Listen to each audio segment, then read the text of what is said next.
All right, hello, how's everybody doing? Jeremy Langlois coming to you from Houmas Estate and Gardens, and today is our Halloween special, just like, what was it, Charlie Brown and the Great Pumpkin?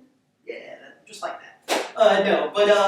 But so good to have everybody today. I don't know about you guys, but Halloween is by far my favorite holiday, mainly because, man, chef life, I'm always working on the other holidays.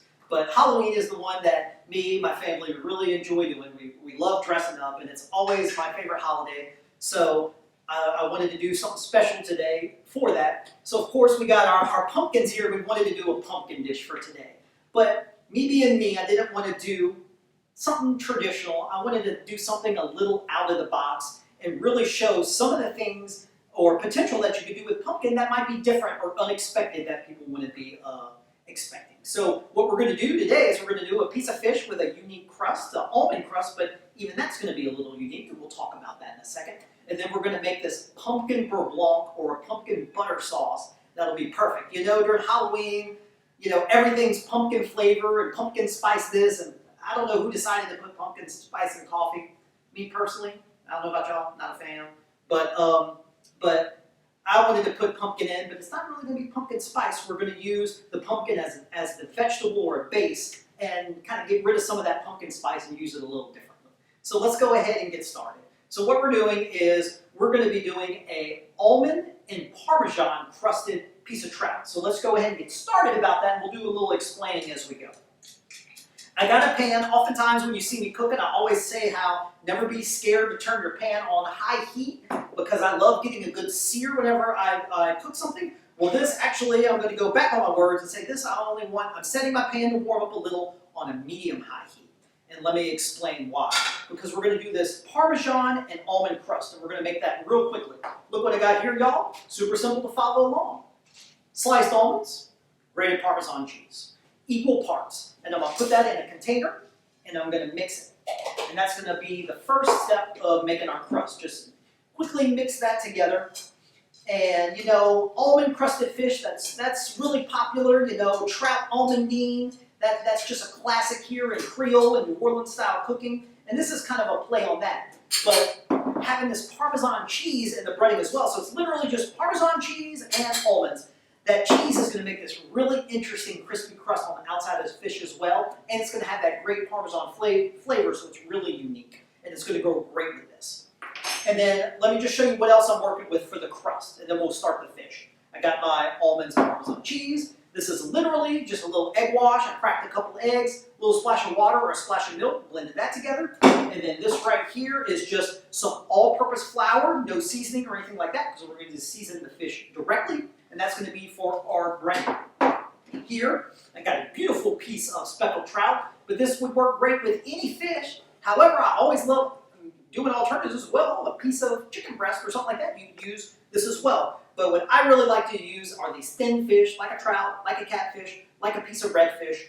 That is perfect for what we're doing here. I'm just going to quickly give it a little bit of salt and pepper on each side. And then we're going to start breading this.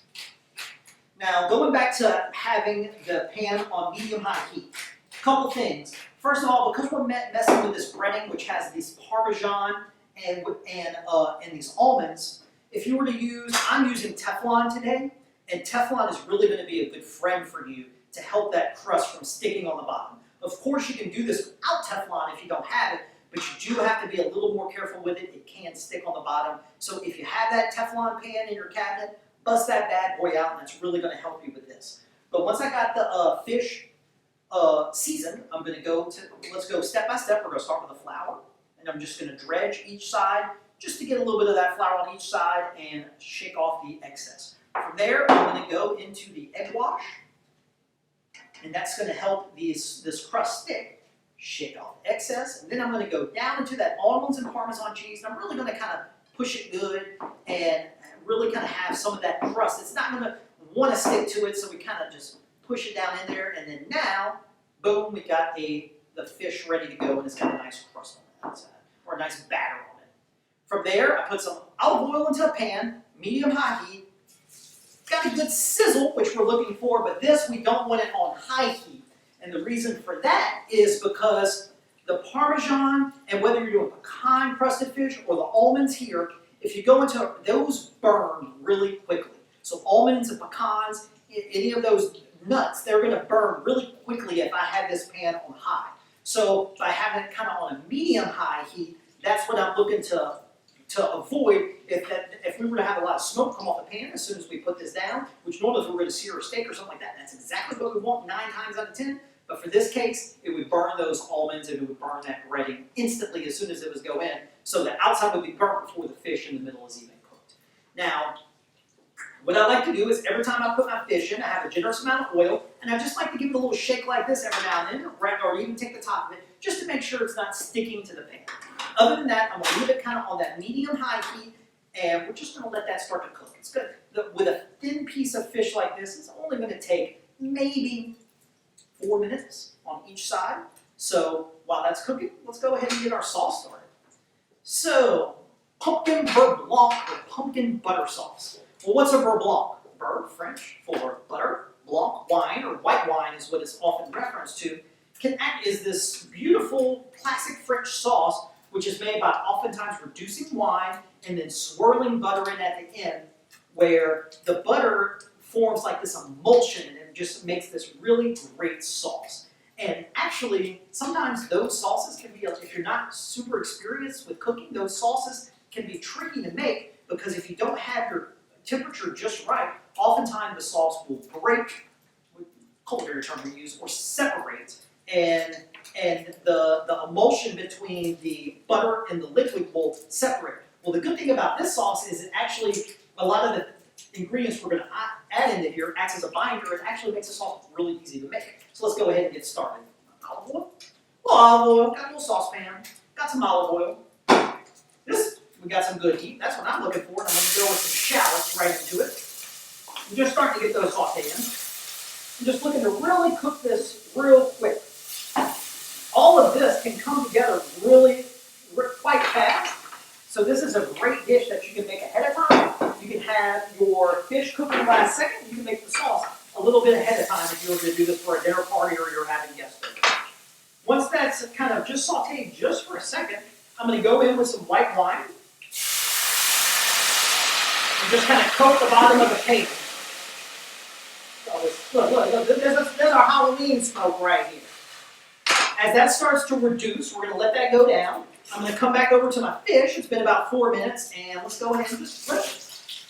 Now look at this, y'all. I'm going to kind of just lift that up, but you can see I got some of those almonds have gotten a great toasted color on the outside. But look at as well, which is really neat, is you got that Parmesan cheese makes a really cool crust. It really starts to get real crispy on the outside. So we're just going to flip that, let that go for another 4 minutes. After we added back to here, we got our shallots, we got our white wine. I'm going to add a little bit of heavy whipping cream. That'll go in. This is going to be a nice, rich sauce. I don't want to hear anything about, oh, that don't look healthy. You can eat healthy food later, you know. Moderation is the key. I like to say everything in moderation, including moderation. So we'll let that go.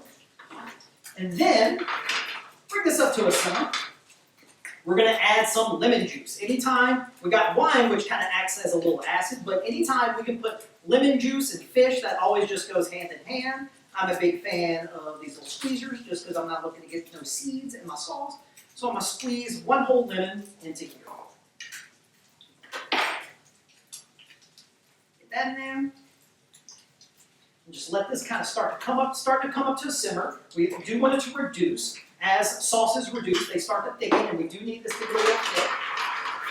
So we got our white wine, our lemon juice, and our heavy cream. Now we're going to add some pumpkin. Now if you want to go and take a pumpkin and pull out the seeds and then stick this in the oven, fantastic. But oftentimes during this time of year, you see canned pumpkin around.